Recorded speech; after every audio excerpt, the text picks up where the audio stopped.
The retribution for shrinking his own world and acting foolishly based on wrong thinking has become very great. This is the end of the person I admired.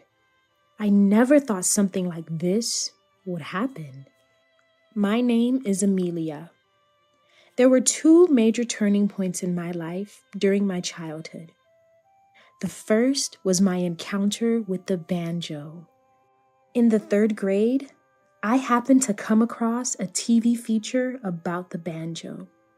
I thought it was so cool that I couldn't bring myself to change the channel. Then, the sound that it made enveloped me. The energetic and rhythmic sounds became more and more intense, turning into a torrent. I continued to stare at the TV screen, even after the broadcast had ended.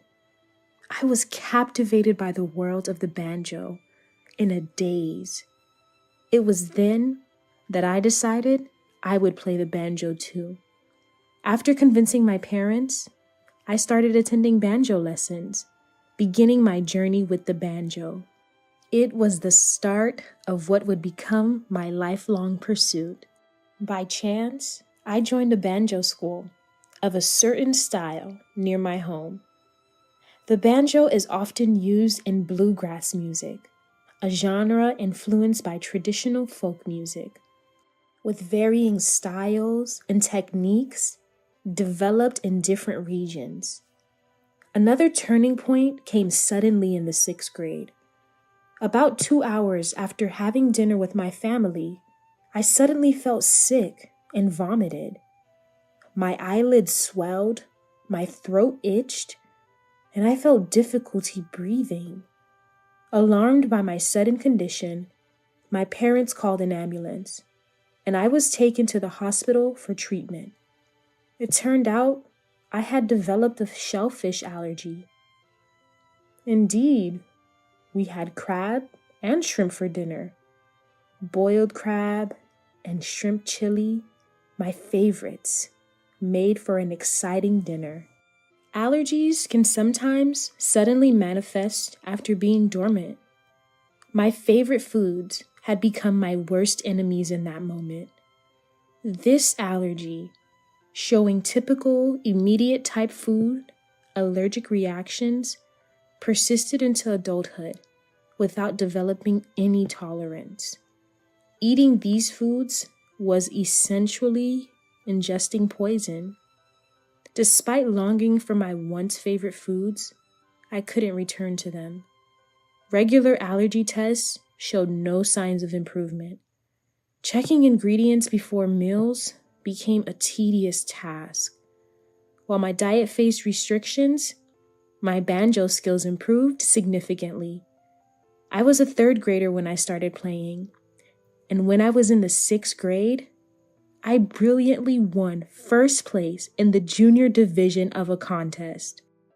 For middle school, I chose a school with a banjo club and was successfully admitted. Even though it was a bit challenging for my academic level, but I managed through hard work and determination. I really wanted to attend this school. Its banjo club was renowned nationwide, and the instructor was a famous figure in the banjo world. I joined the club as soon as I enrolled, being the first choice. The person who welcomed me was the instructor, the prominent musician Evelyn. She belonged to the same banjo school as I did, and had been a judge in the contest where I won 1st place. Under Evelyn's guidance, I started exploring the banjo world with new friends. During my middle school years, we achieved national victory. We competed fiercely against strong schools, barely winning by a small margin. As a senior and club president, I accepted the championship trophy. At the celebration party, generous supporters sent over a splendid crab. I must have looked troubled, noticing which, Evelyn asked what was wrong. I explained my allergy. Evelyn seemed to learn about shellfish allergies for the first time and immediately started searching on her cell phone. After a quick check, she expressed her unawareness. She mentioned how her son loved crab, saying she never imagined a favorite food could become poisonous for someone. Thankfully, there were plenty of other delicacies at the party, so I was satisfied. I suppressed the memory of my love for crab, sealing away the desire to try it again. The pain and distress from allergic reactions were too familiar, creating a strange and unpleasant feeling. In high school, I continued to hone in on my skills in the banjo club, achieving 3 consecutive national championships. The 3 consecutive wins set a new record for the competition. I also achieved 3 consecutive victories in the individual category, maintaining the top position in high school banjo playing. After graduating high school, I went on to university. When I thanked Evelyn for her 6 years of guidance, she smiled and said it wasn't a goodbye, as we were from the same school of banjo and would likely collaborate again. In university, I continued playing the banjo. I got involved in activities to expand the world of banjo, further intensifying my involvement within our school.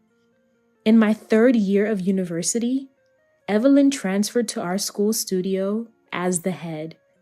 Evelyn, too, had continued to excel and solidify her position within our school during this time. Thus, we started working together again. Once, Evelyn sprained her ankle. Her foot swelled up, making it difficult to walk. She was rubbing her painful foot, calling for a ride. The person who arrived was a man, about my age, introduced as Evelyn's son, Oliver. Together, we supported Evelyn and took her home.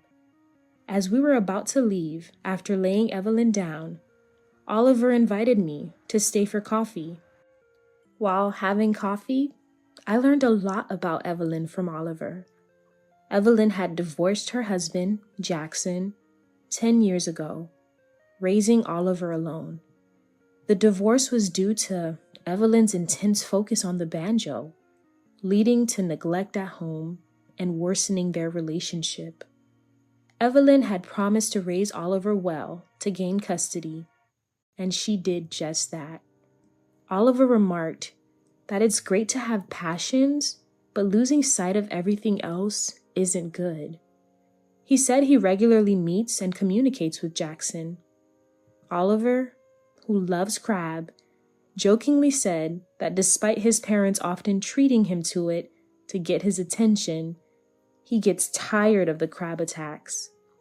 I recalled Evelyn once mentioning her son's love for crab. I shared my allergy story with Oliver, how it suddenly developed, the severity of the symptoms, the struggle with memories from when I loved those foods, and the lack of improvement despite allergy tests. Oliver empathized, saying it must be tough to have your favorite food turn poisonous. He wasn't sure how he'd cope if it had happened to him with crab. He hoped I'd recover soon and be able to enjoy it again. Oliver's kindness and generosity led us to meet and talk regularly. Oliver, a university student a year ahead of me, chose a major trading company for his career, aspiring to introduce wonderful products from around the world to Japan. His eyes sparkled as he talked about his dream, which made my heart flutter.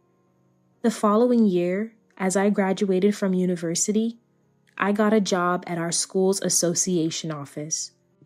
I continued to play the banjo while working there.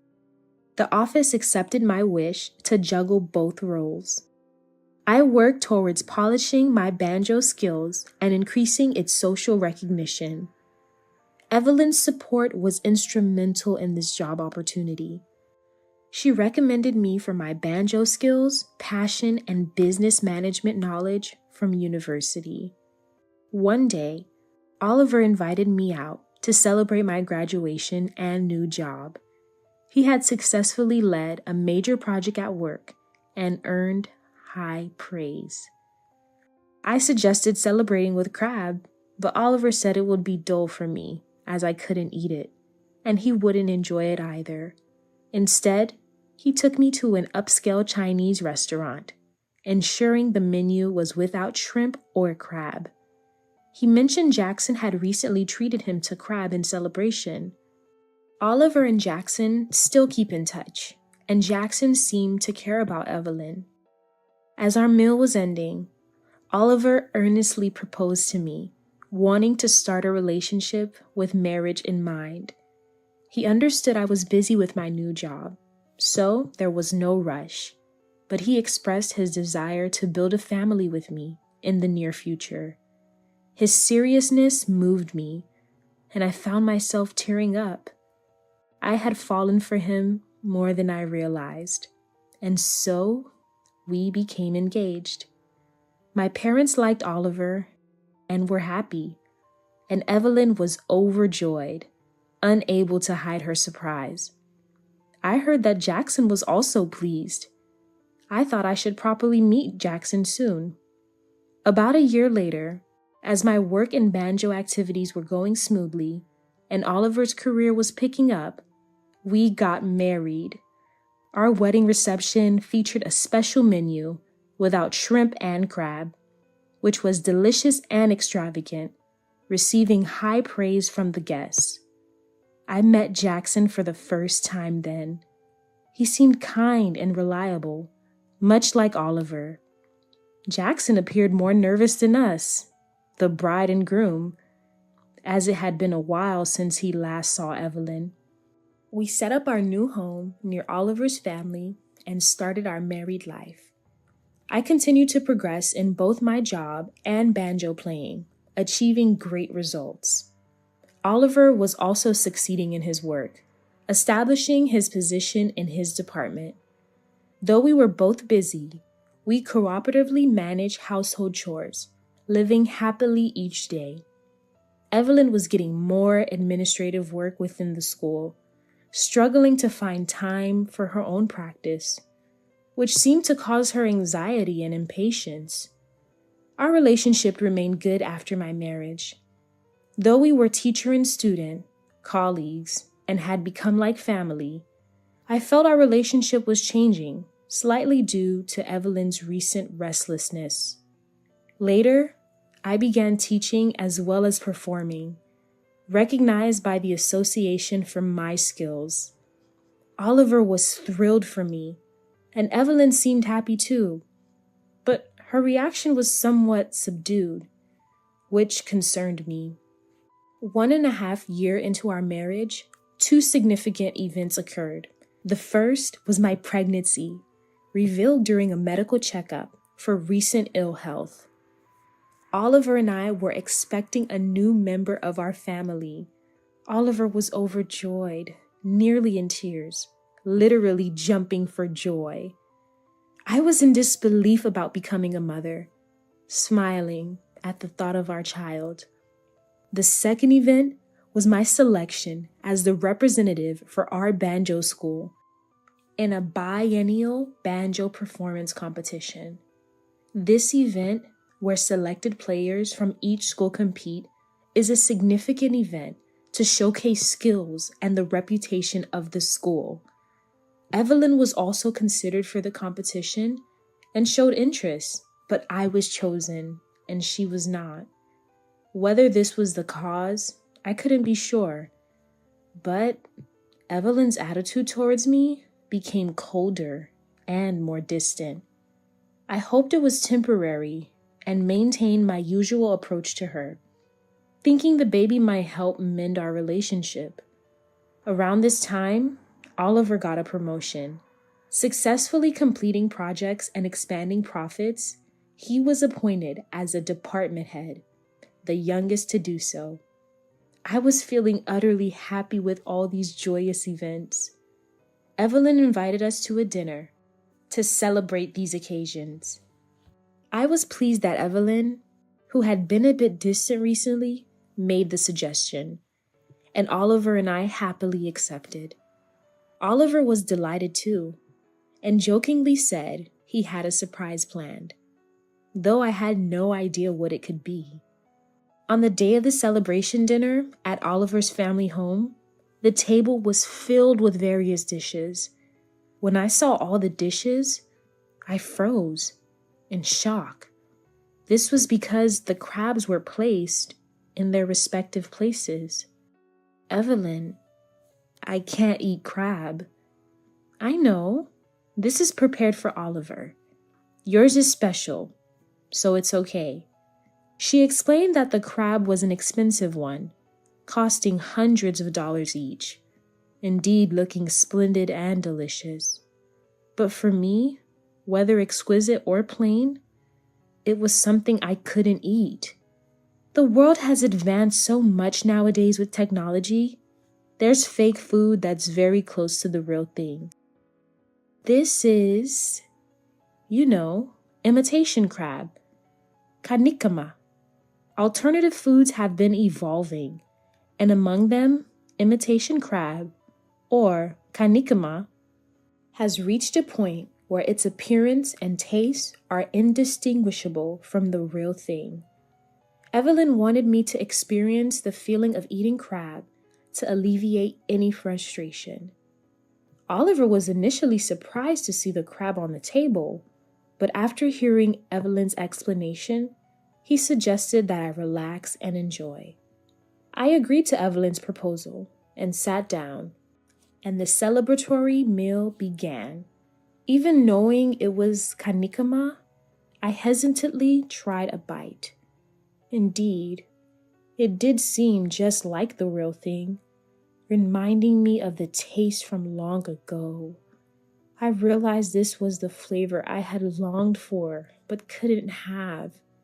I was astonished by the quality of the modern kanikama. Seeing me, Oliver seemed happy too. Wanting to experience the taste again, I took another bite, but immediately spat it out, feeling something was off, and threw all the crab on my plate into the kitchen trash. Oliver was shocked. "Why are you wasting food like this? It's just imitation crab, and my mom prepared it, especially for you." He yelled, but I didn't flinch, knowing my life had been threatened. "This is not kanikama. It's real crab." Oliver, confused, checked the crab in the trash and muttered in realization. He confronted Evelyn, asking what this meant. Evelyn, flustered, repeated excuses like it might have been mistakenly mixed or wasn't clear. After 30 minutes after I first tried the crab, I developed hives and inflammation in my mouth. Clearly, it was an allergenic reaction. I spat it out immediately, yet I'm in this condition. If I had swallowed it, it wouldn't have ended well. Plus, I'm pregnant. What if it had harmed my baby? Evelyn, cornered, began to confess. "I was upset that you were thriving in banjo and selected for the competition while I was left out. I wanted to separate you and Oliver, and with a baby, it would have been much harder. So, I wanted to make you suffer and cause a miscarriage," she admitted.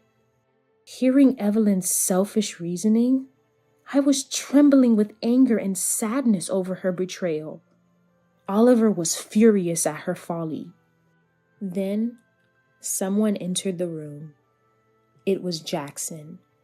Apparently, he had heard everything from outside. "What you did is akin to attempted murder. There's no excuse for such selfish reasoning." As I was surprised by Jackson's sudden appearance, Oliver explained. "It was supposed to be a celebration, so I invited Dad as a surprise. He was concerned about Mom, and it seemed like a good opportunity." Evelyn, overwhelmed by Jackson's unexpected arrival, collapsed to her knees. Even if she didn't intend it, What she did was life-threatening for me. Jackson, a lawyer, asked if I wanted to press charges.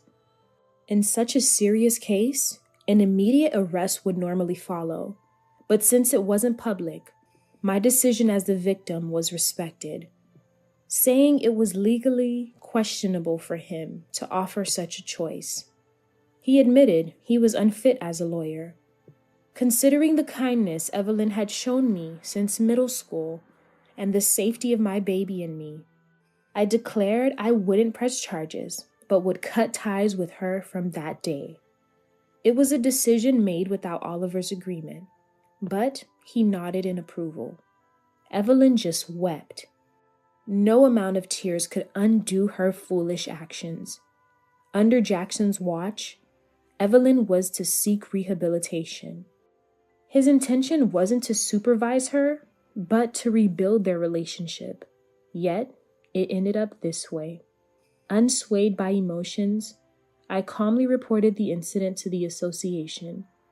The leadership, caught off guard by a senior member's misconduct, deliberated and decided to dismiss Evelyn. It was necessary to free Evelyn from her obsession with the banjo. I heard from Jackson, who was keeping an eye on her, that Evelyn was now living modestly, looking for part-time work. The rewards for shrinking one's world by oneself and doing foolish deeds based on wrong thinking have been very great. I then joined the competition. The performance was a little difficult for the contestants, who had to cover their growing bellies, but they performed beautifully and won the competition. I was able to further the name of my school. I intend to continue to pursue the world of banjo. Now, building a happy and laughing family with my soon-to-be-born child was an equally important goal. Actually, the bride can't have children, and I've always been against the marriage, but my son insisted, so I had no choice. In the middle of the wedding reception, the mother-in-law, standing on the stage to deliver her speech, blurted out something shocking. She boldly declared my infertility in front of all the attendees. Well, as you can see, the bride is a barren failure. But she's a career woman and she earns well, so I reluctantly accepted the marriage. I was left speechless by her audacity. How could she label a woman who can't have children a failure and shame her in front of everyone? The mother-in-law, who was completely oblivious to the horrifying words she had just uttered, proudly scanned the room with a triumphant look on her face. The wedding hall fell silent at the unexpected insult from the mother-in-law. My name is Catherine. I am a 31-year-old office worker at a well-known company. I belong to the glamorous department of product development, where I'm responsible for planning new products. I've been involved in several hit products so far, and I find my job very fulfilling. Though I'm content with my work and happy, I have a secret I can't tell anyone. That is, I'm infertile.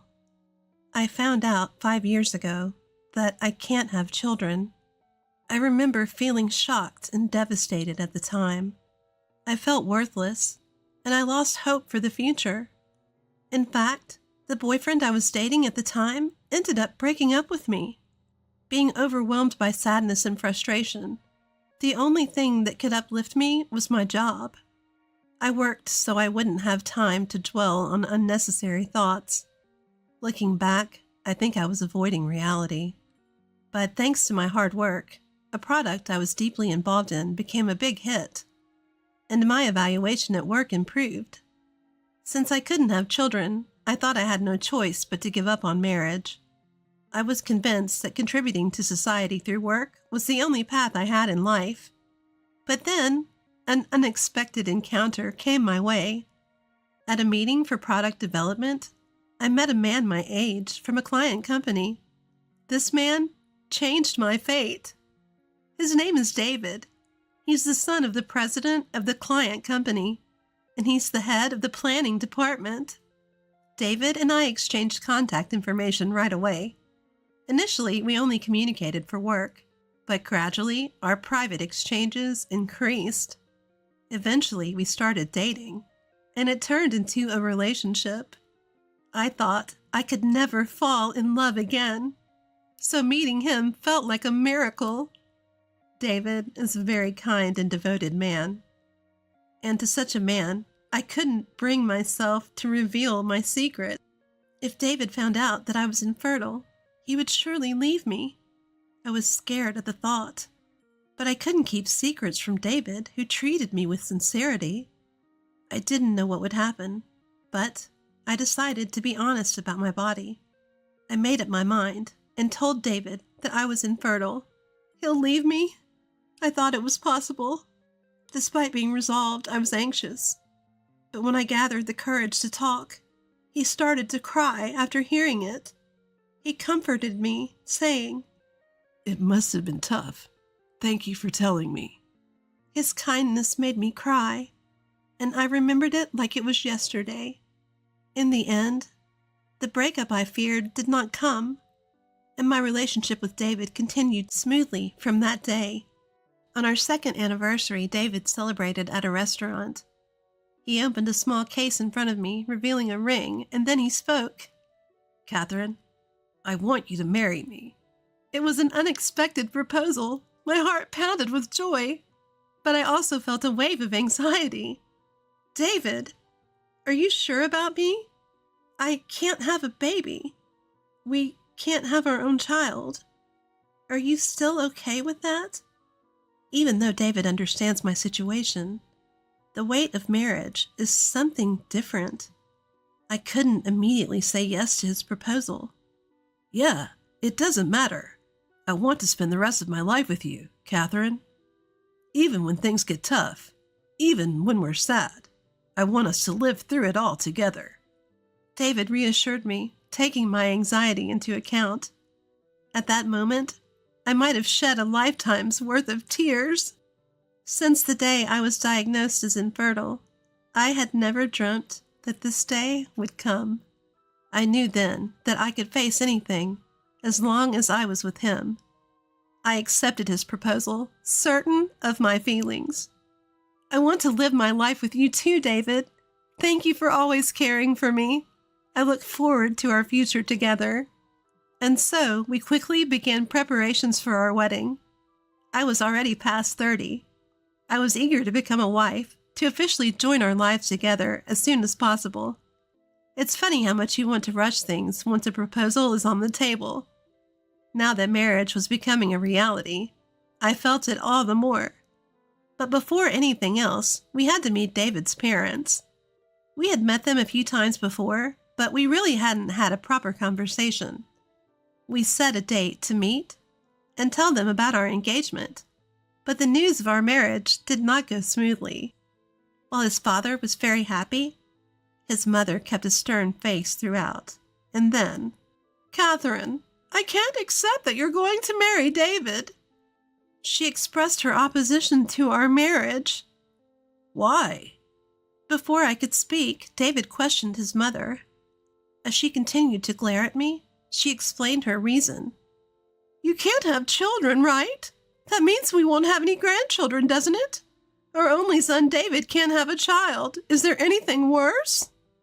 She brought up the very thing I didn't want to be confronted with. I was prepared to face blame for being infertile, but hearing it said outright really hurt. Her words left me without a reply. "You understand, right? David is set to become the next president of the company. It's only natural that we expect his wife to produce an heir. Marrying someone who can't do that, I won't allow it." She continued to deny our marriage in a forceful tone.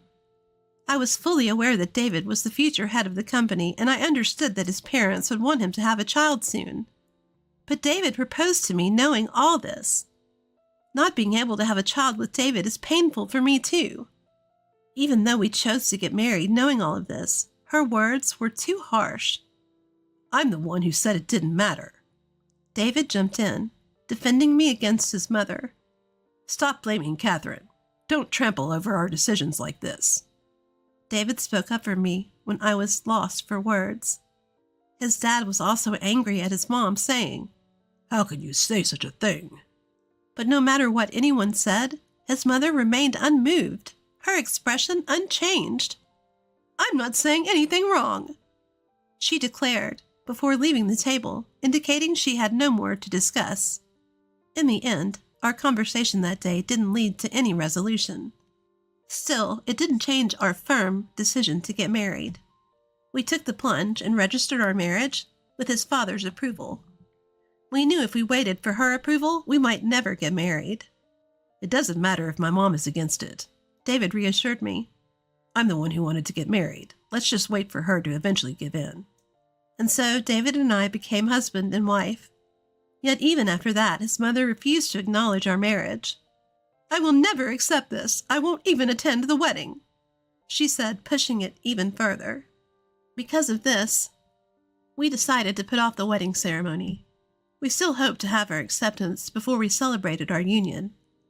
Day after day, his father tried to persuade her, and both David and I continued to appeal to her, pouring our hearts out into every plea. But she remained stubborn and refused to give in. Eventually, even my parents visited his parents' house several times to try and talk her down. Even some of David's relatives suggested she accept our marriage. Finally, after all these earnest appeals from everyone around her, she relented. At last, we could proceed with the wedding ceremony. She still seemed discontented, but David and I began our preparations and finally set a date for our wedding. It was a year from the day we registered our marriage, essentially our first wedding anniversary. When our wedding day was finally set, David and I felt relieved, and before we knew it, the day of our wedding arrived. I was deeply touched, filled with joy that we were finally celebrating this day. I was finally able to wear the wedding dress that I had almost given up on. It felt like a dream come true. The wedding ceremony went smoothly at the church, and the reception began. Surrounded by the blessings of many attendees, I was overflowing with happiness. I owe it all to David, who stood by my side and led me here, even when I was feeling defeated and thought I wasn't worthy of marriage. I couldn't thank him enough. Seeing David all dressed up and looking so gallant and dependable made me so happy. As the reception proceeded and we were about to retreat for a costume change, I noticed his mother taking the stage. It looked like she had asked the MC for permission to say a few words to the attendees. And so she started her speech on her own. "Thank you all for coming to celebrate my son's wedding today. The truth is, the bride can't have children, and I've been against their marriage all along." I was about to leave my seat to change, but her words made me freeze on the spot. She had just mentioned something that shouldn't be said, especially not here at our joyful wedding celebration. The lively atmosphere in the venue quickly hushed to a silence. But my son was insistent, so I gave in and accepted their marriage. In the dead silent hall, mother-in-law's voice was the only one echoing. Frozen in place, I watched as David tried to approach mother-in-law and snatched the microphone. "Mom, can you stop this?" But David's attempts were smoothly evaded by mother-in-law, who wouldn't be stopped. Holding onto the microphone tightly, so as not to lose it, she continued to address the attendees. "You see, I will never be able to hold a grandchild in my life. Can you believe such a dreadful story? Really, I don't understand why he chose a woman like this." I was flabbergasted by the barrage of harsh words. Beside me, David was struggling to contain his anger towards his mother's unhinged outburst. Then, mother-in-law dropped the bombshell. "Well, as you can see, my daughter-in-law is a barren failure. But she's quite the career woman and makes good money, so I begrudgingly accepted their marriage." Mother-in-law chuckled loudly at her own words. She then looked at me and added one final jab. You should be grateful. It's thanks to me that you're having this day.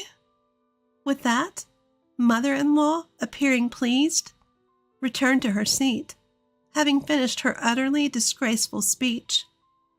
Had there ever been a more offensive speech? I was too stunned to even hear the voices around me. Urged by David and the venue staff, I was led out of the hall with my mind a blur. Once inside the dressing room, all the suppressed emotions came crashing in. Anger, sadness, the sense of loss from having our anticipated ceremony ruined. I was overwhelmed by my distaste for everything. I never wanted to see my mother-in-law's face again. I didn't want to return to a venue where such a person was present. As I was changing out of my current dress for the next one, I refused to put on the next dress and changed into my own clothes instead. I've had enough. I'm going home, I told David and ran out of the dressing room, towards the entrance of the venue. Catherine, wait a minute. Ignoring David's attempts to stop me, I jumped into a taxi that was parked at the entrance. I asked the driver to take me home. Having been humiliated by my mother-in-law in front of everyone at the reception, I couldn't contain my anger. I wanted to escape from there as quickly as possible. Our new home, where David and I had just started living, was a short 5-minute drive from the wedding venue. Upon entering our home, the tears I had been holding back flowed freely. I never dreamed that I would be treated so cruelly in front of a crowd on my wedding day. My happiness from yesterday had instantly turned into the worst despair. It's not like I chose to be infertile. And to expose that in front of so many people, especially on a day like this. Thoughts were racing through my head. While I was wiping away my tears, David arrived. Catherine, I'm truly sorry. Please forgive me. I never imagined my mother would say such horrible things. I'm sorry I couldn't do anything for you. David bowed deeply to me, offering words of apology. He explained that, as the groom, he couldn't afford to raise his voice against his mother's antics. I knew very well that David was a decent person. And besides, mother-in-law was the one at fault here. I didn't feel like blaming him at all. Please, Catherine, let's go back to the wedding. I told my dad to keep my mom out of the venue. They're in the middle of a dress change, and it's a mingling time for the guests. We can still make it back in time. I don't want our reception to end in shambles like this. Please, let's go back together. I nodded at David's plea. I decided to trust him and return to the wedding. I didn't want to cause any more pain for him, my supporter and my understanding companion. Moreover, I was reluctant to ruin the reception we had both painstakingly prepared for. Apologizing to David for rushing back home in a huff, we made our way back to the venue. In the taxi, we held hands, promising to see our wedding reception through to the end. Once we returned and entered the family waiting room, we found my mother-in-law surrounded by relatives. It was clear from her exhausted expression that she had been heavily reprimanded. Seeing my face, mother-in-law approached me. "Oh, Catherine, I'm so sorry. Can we just pretend that earlier incident never happened?" She lowered her head slightly towards me, pleading for forgiveness in a childish voice. It was a complete turnaround from the smug face she had displayed at the reception. "What? How could you even suggest that? After the humiliation you caused in front of so many people, how can you say let's just forget it all happened?" My anger resurfaced at mother-in-law's insolent behavior. The audacity of asking for forgiveness after what she had done was beyond my comprehension. Why was she seeking forgiveness in the first place when she didn't even want to accept me? She could have just left things the way they were if she disliked it so much. I expressed my unwillingness to forgive her to my mother-in-law and started preparing to get back to the ceremony. "Don't be like that. I'm apologizing, so why won't you forgive me?" I had no idea that one of your relatives was a key client of our company. My maternal uncle, as it turns out, runs a significant client of my father-in-law's company. Apparently, while I was away, he had given mother-in-law a serious dressing down. He had even hinted at stopping the business transaction. Thanks to my father-in-law's desperate apologies, the situation was barely kept under control. I immediately understood why mother-in-law was apologizing. It wasn't out of guilt or regret towards me, but for her own self-preservation. I was so astounded that I was at a loss for words. It was then that David, who had been silently watching our exchange, finally spoke up. Mom, is that your idea of an apology? Aren't you disrespecting Catherine too much? And you're apologizing to her just because you were scolded by a client. My mother-in-law looked blankly at David, who had raised his voice suddenly. It was rare for him to lose his temper like this, as he was typically calm and collected. It was understandable that mother-in-law was taken aback. Do you even understand how much you hurt Catherine, Mom? You made light of our most sensitive issue in front of everyone at our wedding. As a person, that's the worst thing you could do. No matter the reason, it's unforgivable to casually bring up someone's health issues like that. David didn't hold back, continuing to shout at mother-in-law. He let out all the pent-up feelings he had towards his own mother. He had witnessed firsthand how his mother-in-law had hurt me time and time again, using my infertility as a weapon. The worst of it all was her outrageous behavior at today's reception. David's gaze upon his mother was filled with disdain. I'm done with you. Consider yourself without a son. If you can't accept Catherine as my wife, that's your problem. What you say doesn't affect us. Our family doesn't concern outsiders. A complete disavowal. David finally laid it out for my mother-in-law. He declared he had no intention of associating with her from here on out. As far as he was concerned, he had no mother. That's what he told my mother-in-law. David, don't say things like that. I really want to celebrate you. Don't be angry, okay? I won't say anything more.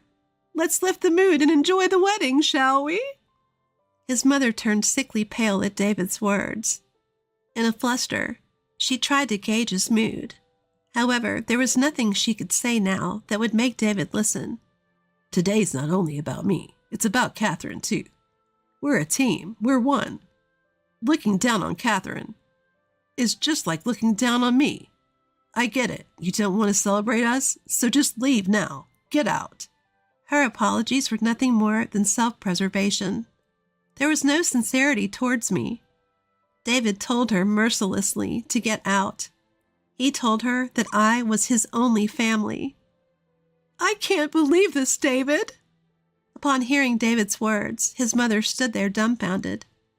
It seemed she hadn't expected such clear repulsion from her son. A cold gaze was cast upon her by David, me, David's father, and the rest of the relatives. Having lost all allies and standing alone, she finally accepted the reality. Her only option was to leave the scene. After she had gone, I quickly changed my dress, took David's hand, and we returned to the venue hand in hand. Guests who were oblivious to the turmoil that had occurred.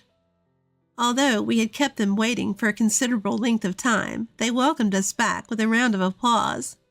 It seemed like everyone had sensed the situation and kindly waited for us. I was truly grateful for this warm atmosphere.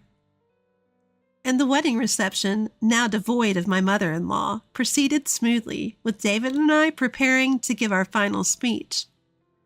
We made sure to apologize sincerely for the disruption caused by my mother-in-law, and so we managed to conclude our reception without further ado.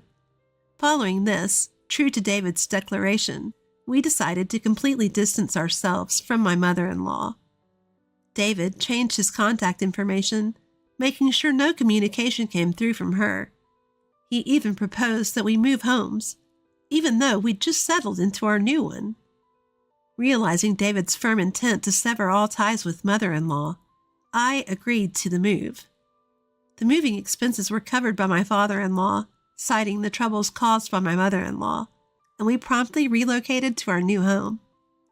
After ensuring our move was complete, father-in-law took the opportunity to serve mother-in-law with divorce papers. Father-in-law, too, had long harbored resentment towards mother-in-law's behavior towards me, and the incident at the wedding was the final straw. While a sincere apology ensured that our uncle, who was also a business associate, did not sever ties with us, he was completely fed up with my mother-in-law. Mother-in-law was expelled from her family home, forced to embark on a lonely new life. Since David and I have no involvement, we have no idea about mother-in-law's whereabouts or her current state. Rumors suggest that due to the disgraceful display at the wedding, no family members are willing to aid her, and she is living a lonely, harsh life. Apparently, she's residing in a budget apartment, barely making ends meet by working part-time jobs from morning till night.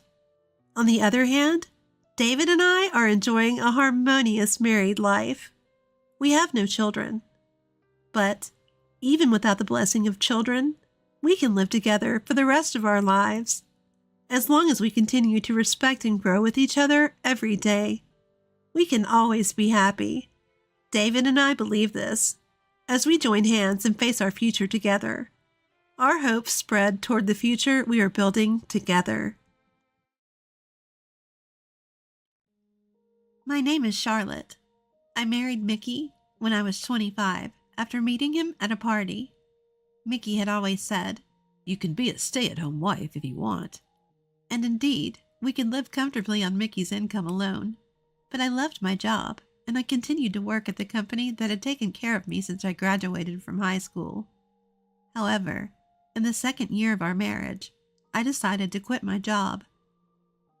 The trigger was a phone call from father-in-law telling me that mother-in-law had collapsed. I loved my gentle and kind mother-in-law. When I rushed to mother-in-law's side alone, as Mickey couldn't make it due to work, mother-in-law greeted me with a weak smile, connected to many tubes. Mother-in-law was not in immediate danger, but her collapse had left her in need of care. We had to decide who would take care of mother-in-law before she was discharged. I thought Angelina, my unmarried sister-in-law who lived with her parents, would do it, but she firmly refused. Angelina, who mainly works from home, told the hospitalized mother-in-law, "I'm not playing around at home, so I can't take care of Mom. Get it together." Mother-in-law smiled in a troubled way, but I was honestly taken aback by how someone could say such a thing when their own mother was suffering. Then Angelina, who didn't want to take care of mother-in-law, called Mickey and asked me for a meeting. At the in-laws' house, a meeting was held with father-in-law, Angelina, and us, the married couple, to discuss who will take care of mother-in-law. I really can't take care of Mom. "What should I do about the housework now that my wife has collapsed so soon?" Angelina kept saying, "Impossible." And father-in-law, who had left all the housework to mother-in-law, seemed to have no intention of taking care of her. Mickey tried to persuade Angelina to take care of mother-in-law, but she firmly refused. The conclusion of this family meeting seemed predetermined. Angelina and father-in-law were indirectly telling me to take care of mother-in-law. I had some attachment to the job I had continued since graduating from high school, but I didn't want to see any more of this meeting, where they were pushing the care of mother-in-law, who had been so kind to me since I married Mickey, onto each other. So I made up my mind and said, "I understand. I'll quit my job and take care of mother-in-law. We'll be living together from now on, so please treat me well." Father-in-law said, "Thank you, Charlotte," and thanked me happily. But Angelina spat out, "Of course." Mickey asked me, "Are you sure? If it's too much, we can hire a professional to take care of Mom." but I nodded. "It's okay. I really owed a lot to mother-in-law. Hiring a professional would cost money, and mother-in-law might feel hesitant. I thought it would be better for mother-in-law to be taken care of by me, a family member, even though I was her daughter-in-law. I knew that father-in-law was a vague person who wanted to avoid trouble, and Angelina had a mean-spirited personality. I was anxious about having to live with these two from now on, but I made up my mind, quit my job, and started living with my in-laws. That life was more challenging than I had imagined. Mother-in-law's body had become uncooperative, so she initially lamented needing care even to go to the bathroom. She often said, "I'm sorry," to me for having to take care of her, and it was painful to see mother-in-law like that. And above all, Angelina's bullying of me as the daughter-in-law took a mental toll. My family didn't have money, and I had been working since high school without going to college, but Angelina often mocked my education. While eating the food I made and talking to father-in-law about work, she would suddenly say, "Oh, sorry, Charlotte. This conversation might be too difficult for a high school graduate. I shouldn't have talked about something you can't understand." Or she would come to me, who is caring for mother-in-law, and deliberately say, "You're just a lowly high school graduate daughter-in-law, so you have to at least take care of mom." Mother-in-law, with her body that couldn't move freely, would scold Angelina, saying, "Don't say such things to Charlotte." Angelina seemed to hate being scolded by mother-in-law. So after being sternly told by mother-in-law, she began to badmouth me when mother-in-law wasn't around. I have a respectable job at home, so it's only natural for a lowly high school graduate like Charlotte to do the housework. So sometimes make food that tastes good. It's always so bad. When Angelina, who did no housework, said this to me while I was cooking, I even thought about not serving her meal, but I held back. When she found an unclean spot, she would say loudly, "Wow, a trashy daughter-in-law. Can't tell the difference between trash. There's so much garbage piled up." But I held back then, too. I didn't want it to become known that Angelina and I were not getting along, as it would be a mental burden on mother-in-law. I endured and lied to mother-in-law, who would ask, "Is she not being mean to you?" with a smile saying, "I'm fine." Mickey knew Angelina's personality and often worried about me. "Are you not pushing yourself too hard?" he would ask, and I would lie to him too, saying, "I'm fine." I didn't want to burden Mickey, who was working hard in a company with a strict boss with family problems. Father-in-law acted as if he couldn't hear how much I was being insulted. To father-in-law, who just wanted someone to do the housework in place of mother-in-law, it probably didn't matter what was said to me. For mother-in-law, for Mickey, inspiring myself with these thoughts, I devoted myself to mother-in-law for a year. Then, mother-in-law suddenly passed away, peacefully in her sleep. "Mama died because you didn't take proper care of her. Such a useless, trashy daughter-in-law." Angelina said this to me crying, as I stood in shock in front of the deceased mother-in-law. I had done my best to take care of mother-in-law, but the thought that mother-in-law might have died because of my lack of care was swirling in my head. During mother-in-law's funeral service, I was in a daze, like an empty shell the whole time. Mickey was considerate, but Angelina kept saying to me so Mickey couldn't hear, "You're really useless." With mother-in-law's funeral service over, there was no reason for me to continue living with my in-laws.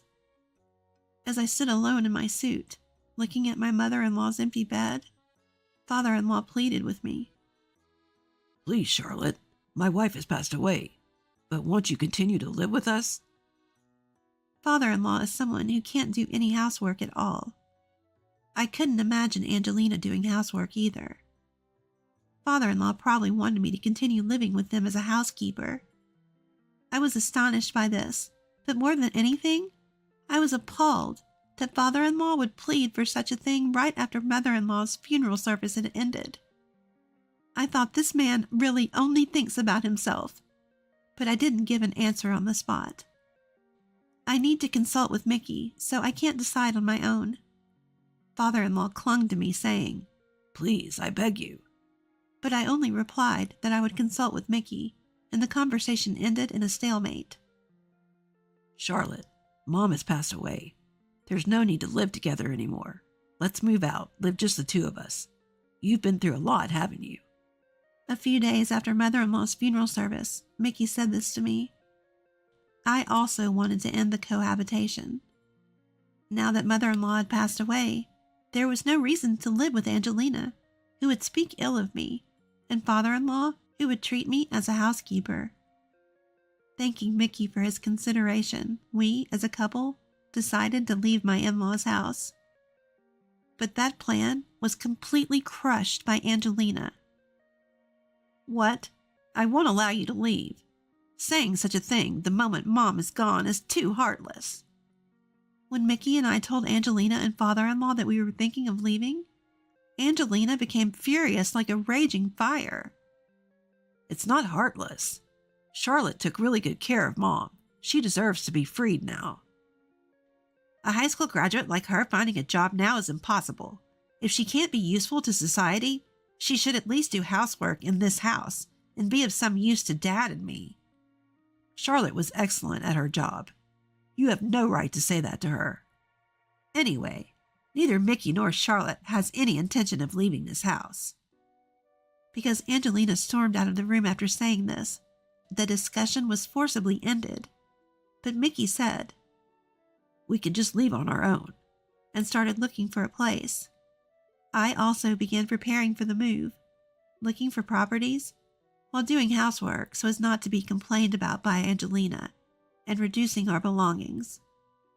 But Angelina was watching me, and when I was organizing my belongings, she would scatter them, shouting, "Heartless person! I'll never let you leave this house." Or when I was making phone calls to look for property, she would snatch my mobile phone and say to the real estate agent, "Please pretend that conversation never happened." She started to act completely out of control. Mickey would get angry at Angelina every time, but she would always yell back at him, "Your wife is the worst. You have no eye for women." And nothing would improve. One day during dinner, when Mickey and I were both at our wits' end, Angelina, in a rare good mood, called out to me, "Charlotte, tomorrow my fiancé is coming to our house. I know you're a useless piece of trash, but try to use your brainless head and read the room, okay?" I was used to being berated at the dinner table when Mickey wasn't around, but I was surprised by the word fiancé that came out of Angelina's mouth. I know it's really rude, but I was shocked to think there's a man in the world who would want to marry someone like her. After being told repeatedly during dinner to be a good girl, I responded vaguely and ended the day doing housework as usual. And then the next day, Angelina, dressed more stylishly than I had ever seen her, brought her fiancé Randolph. Angelina's fiancé was wearing a well-fitted suit, was polite, and seemed intelligent. Why would such a seemingly decent person want to marry Angelina? I thought, again rudely, as I prepared drinks and headed to the living room where father-in-law, Angelina, and Randolph were. Then I heard Angelina's cajoling voice coming from the living room. "That spaced-out girl earlier is Mickey's wife. She really can't do anything. I do all the housework in our house, and I worked hard to take care of our deceased mom. I think Mom could have lived longer if that girl hadn't stressed her out." I froze in the front of the living room. I felt as if I had been struck from behind by Angelina's words. The shock woke me up. Because I didn't want to burden Mickey or mother-in-law, I had been holding back. But now, it felt like all those feelings were flooding out. I did all the housework. I worked hard to take care of mother-in-law. All of it was me. Angelina never helped me with anything. I opened the living room door, quietly served the drinks, and greeted Randolph with a smile. "Hello, as you were introduced. I'm the high school graduate, bottom of the barrel, useless trash. Nice to meet you." Angelina let out a panicked shout, but I kept talking smoothly. Angelina really guides me well. She evaluates every meal I make as tasteless, and when I'm cleaning, she comes to laugh, saying that the trash is cleaning up trash. She often scolded me for my caregiving, saying that mother-in-law died early because of my incompetence. "You? What are you saying?" pointing at Angelina, who was furious like a demon and smiling. See, she's guiding me like that. Angelina pulled my hair and yelled, "Stop it!" Randolph must have never seen her like this before. He looked confused, saying, What? And I felt sorry for him. But this should make him reconsider marrying Angelina. I felt like I had saved him, so I excused myself in mind for causing this chaos. Well then, the trash will leave now. I left the in-laws' house with only my valuables. Father-in-law, wanting to avoid trouble, just sat silently during my counterattack. Seeing Angelina's furious rage, and Randolph almost crying as he tried to calm her down, was refreshing. I left the in-laws' house and took refuge in my parents' home. When I explained the situation to my parents, they were appalled by Angelina's behavior and father-in-law's indifference and told me, From now on, do as you please, Charlotte. While enjoying a relaxing time at home for the first time in a while, Mickey came to my parents' house at night.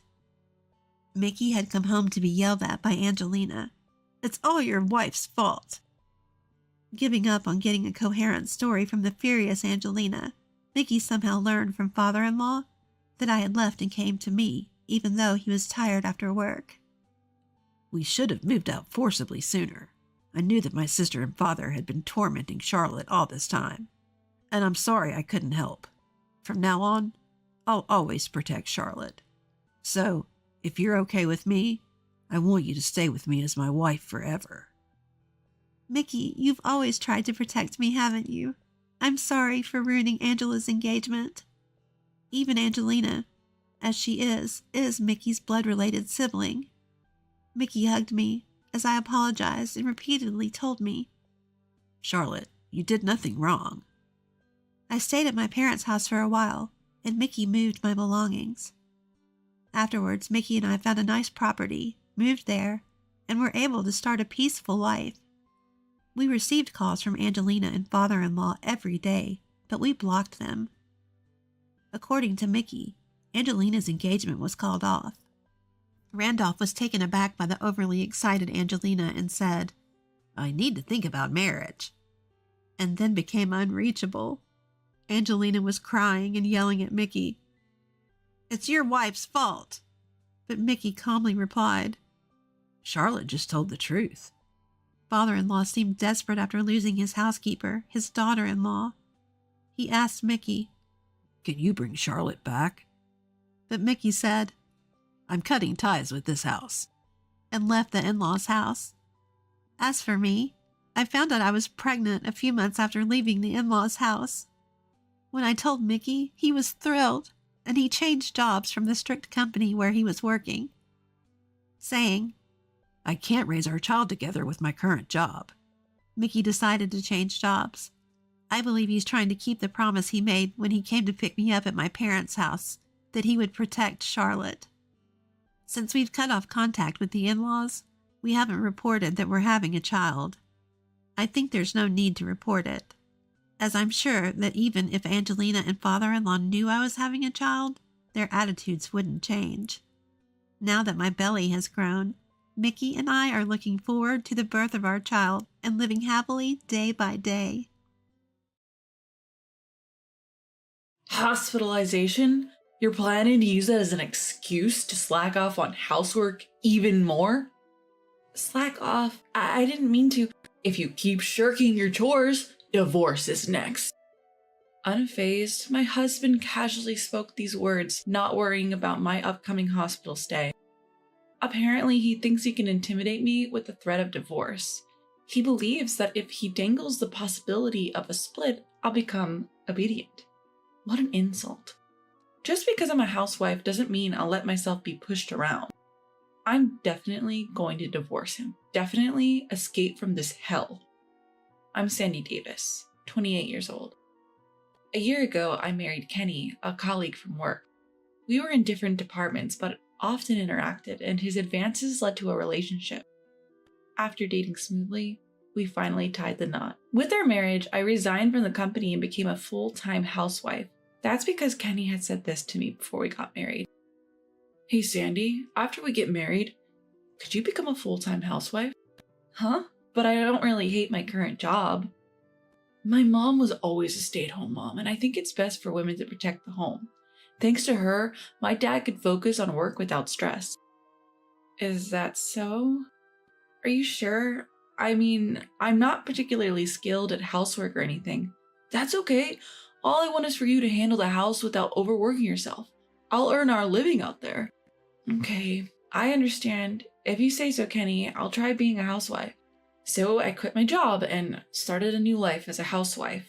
Managing unfamiliar chores was challenging, but it was my life with Kenny, whom I loved so much. Plus, I lost my parents a few years ago, and my only family now is my husband. I was determined to cherish this life. However, happiness doesn't last forever. One day, 6 months after our marriage, my husband came home from work in an unusually bad mood.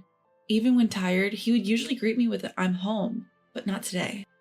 He let out a big sigh and plopped down on the sofa. I cautiously approached him. "Kenny, welcome home. You seem tired. Are you okay?" "Dinner's ready. Would you like to eat? Or maybe you want to take a shower first?" "Hey, Kenny. Can't you see I'm thinking? Stop bothering me." With wide eyes and a glare in my direction, my husband lashed out. I had never seen him this angry before, and I involuntarily flinched. I'm sorry." Despite my immediate apology, he clicked his tongue loudly enough for me to hear it. In an obnoxious tone, he began to take out his bad mood on me. "Must be nice just lazing around the house all day." "Wait, Kenny, what are you saying all of a sudden? You're supposedly a housewife, but really you're just lounging around while I'm at work. You're really the worst." "Hold on. I'm always doing chores around the house." "Shut up. You're nothing but a leech. Yet you have the nerve to talk back to me?" He suddenly grabbed a handful of my hair and yanked it upwards. I felt an unspeakable fear at his actions. I quickly raised my voice, "Stop it!" But my plea didn't reach him. For the following hour, I was subjected to a barrage of verbal abuse, called an inept wife and a freeloader. "I'm reducing our monthly expenses, you know." As he declared, his treatment of me worsened day by day. Initially, he only reduced our spending money by $100, but now I'm only getting half of what we used to. Our relationship wasn't one between husband and wife anymore. It was more like master and servant. This was only a year into our marriage. You might think it's only been a year, but for me, it was a year of hell. From the day Kenny lost his senses, time seemed to crawl at a painfully slow pace. Every night I was reprimanded and blamed for every little thing. Even so, the reason I stayed with Kenny as a couple was because I couldn't bring myself to truly dislike him. I kept hoping he would someday return to his old self. One day, something happened. I was cleaning around the house when my cell phone rang. Checking the screen, I saw a name that I hadn't seen in a while. Laurie, a former coworker's. Excited by the unexpected call, I immediately pressed the answer button. "Hello, Laurie. Long time no see." "Sandy, it's been a while. Hey, can you chat right now?" "Of course." "I'm sorry for being so blunt, but Sandy, are you fighting with your husband?" "Arguing? Why do you ask?" "I heard through the grapevine. Recently, Kenny has been talking bad about you at work." What's this about?" According to Laurie, my husband looks as if he is very dominant at home lately. "She can't do anything without me. She's so helpless when it comes to housework. She would be divorced if she wasn't with me." Apparently, he had been bad-mouthing me to our former colleagues and junior staff in his department. Because I used to work at the same company, everyone in his workplace knows me. My former coworkers, familiar with me, seem to have subtly defended me, but it seems that even this did not sit well with Kenny, and he was giving the cold shoulder to the juniors and colleagues who defended me. Because of this, the trust he had built up was crumbling, and the atmosphere in his department was supposedly quite bad. Upon hearing this, Laurie felt concerned and decided to reach out to me. I was at a loss for words after hearing this series of events. Not only did I feel guilty, but I also felt extremely embarrassed that my husband was causing trouble for his coworkers. "I'm sorry, Laurie. It seems like Kenny has been causing trouble." "It's okay. I'm in a different department, but you need to do something about this sooner. Kenny will be isolated at work." "I know, but he won't even listen to me at home." "I see. but it would be better to discuss this before things get out of hand. For your sake, and for Kenny's too. Yeah, you're right. Thanks, Lori. I'll try to talk to him tonight. Give it a try, and if anything comes up, I'm always here to listen. After saying thank you and hanging up the phone, I got back to cleaning. I made up my mind to have a serious talk with Kenny once he got home, and so I waited for his return. Several hours later, my husband came home from work as always. He headed straight for the fridge and grabbed a beer. In the past few months, he hadn't even been saying, "I'm home," nor discussing the events of his day. After finishing his meal, he usually starts lecturing me, so before he could take a sip of beer, I brought up the conversation. "Hey, Kenny, have things been going well at work recently?" "Huh? What's with the sudden question? I'm not so incompetent that you need to worry about me." "It's not about work, actually. I heard something today. They said you've been talking behind my back at work." "Talking behind your back? What are you talking about?" "Don't play dumb."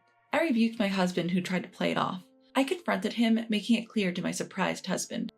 "Hey, what do you want to accomplish? Not just at home, but even at work. You've been bad-mouthing me. What's so fun about creating a negative atmosphere in your department?"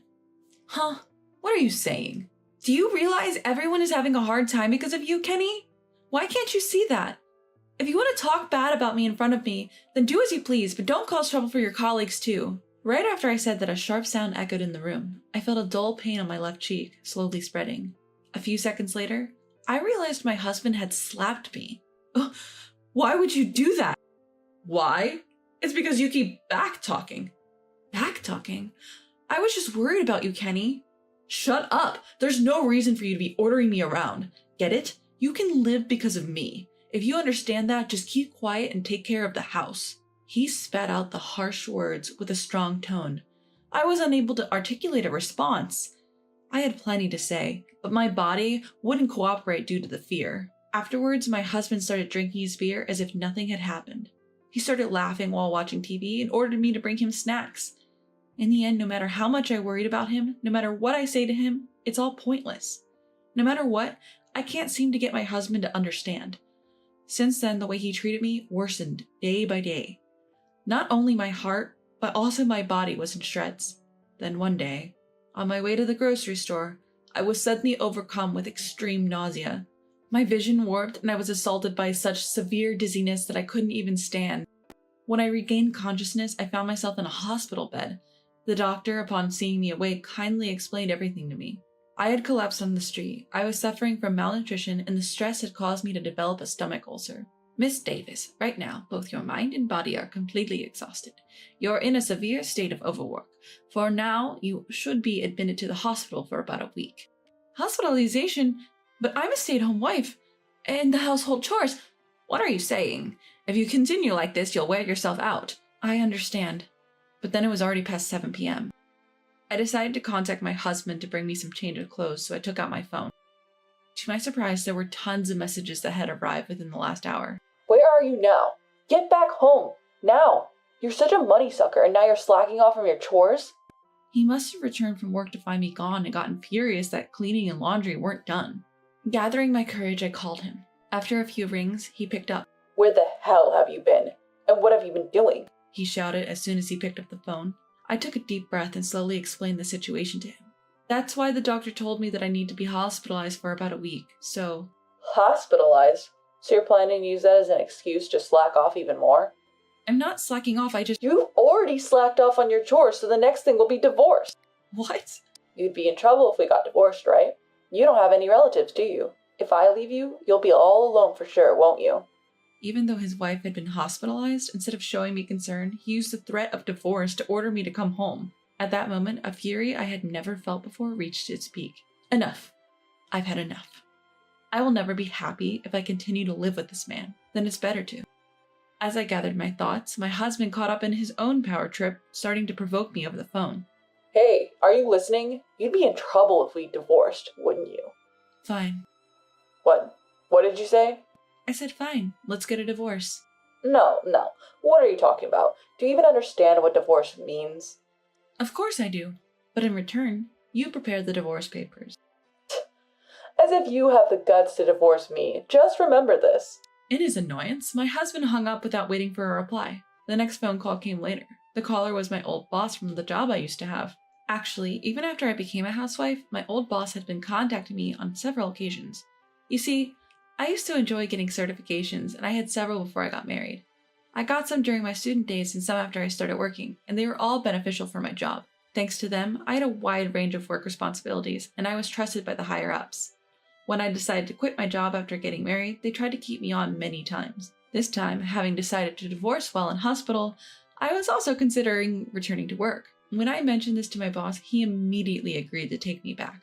He even took care of the arrangements for company housing, so it was decided that I would return to work and move into the dormitory next month. I'm ready now. I can get away from my husband at any time. Later, when I returned home from the hospital, I found the completed divorce papers on the desk. I signed them and immediately submitted them to the courthouse. I hurried back home and packed up my essentials. Then, I left the house before my ex-husband returned. A few hours later, while I was taking a breather in a budget hotel, my phone vibrated with a call from Kenny. Reluctantly answering the persistent phone calls, he yelled at me. Hey, did you get discharged from the hospital today? Yes, so what? I responded. What do you mean, so what? You didn't leave the divorce papers, so you went home, did you? Why didn't you wait for me to come back? You already know the answer. There's no reason to live together in the same house when we're strangers now, is there? Huh? Strangers? What are you talking about? You threw away the divorce papers, didn't you? Threw them away? You got scared when you realized I was serious about the divorce papers and threw them away, right? It seems like Kenny is convinced that there's no way I could go through with the divorce. As proof, he is convinced that I threw away the divorce papers and speaks as if I have no intention of divorcing at all. Responding to him, who didn't seem to understand the situation, I replied sarcastically, "Listen, you seem to be misunderstanding something, but I never threw away the divorce papers." Huh? Then where are they? I've submitted them. To the city hall. What kind of joke is... It's not a joke. It's already been accepted, and you and I are now strangers. We'll never have to deal with each other again. At that explanation, he raised his voice. Don't mess with me. Whether he couldn't believe what I said or not, he started blaming me again. You. There's no way you can divorce. You who have no family? No job? I certainly have no family, but I do have a job now. Huh? You're a housewife. That was true until now. I contacted my boss while in the hospital, and they agreed to hire me back. That's not something you can do so easily. It's possible. They even told me they want me back. There's no way. You probably don't know, but I'm going to resume work and live in the company's dormitory from next month. Then over the phone, Kenny let out a painful voice. Wait a minute. This must be a joke, right? I wasn't serious about the divorce. I don't care. I accepted the divorce because it was what you wanted. There's no problem with that, right? But that's a problem. How am I supposed to live without you?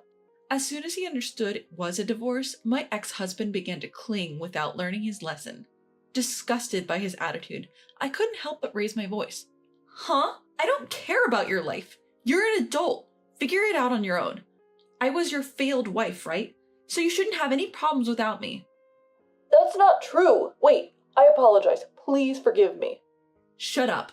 I don't love you one bit anymore. I will never forget how you treated me like a slave. Don't ever appear in front of me again.